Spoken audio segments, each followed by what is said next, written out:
In today's video, I'm going to teach you how to connect NameCheap domain to Webflow, step by step.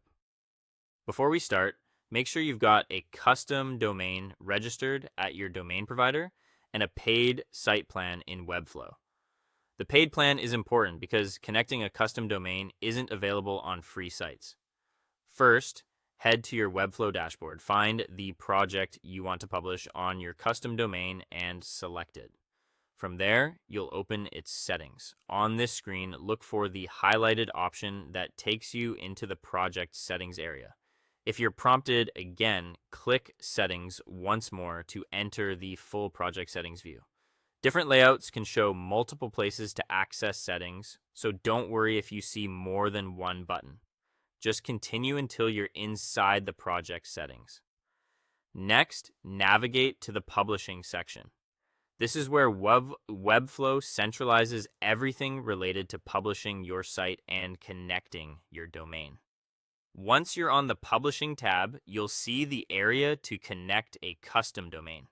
If you already have a paid site plan, the Connect Your Custom Domain controls will be active here.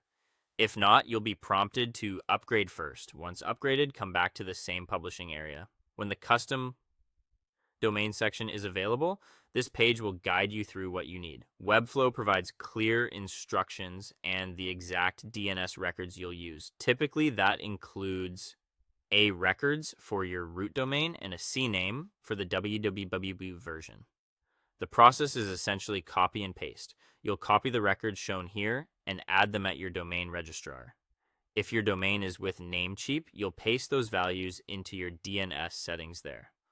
Don't worry if you're not sure where that is. Webflow's helper text on this page points you to the right place and explains the fields to use. If you want more clarity before switching tabs, click the Learn how to set up custom domain hosting link on this publishing screen. It walks you through the same steps with screenshots, best practices, and troubleshooting tips. It's a great quick reference if any term or field name looks unfamiliar. After you've added the records at your registrar and saved, give DNS a little time to update. Then return to this publishing page to confirm the connection. Once everything checks out, you'll be ready to continue publishing from Webflow with your custom domain in place. That's it. Nice work getting your domain connected. Congratulations.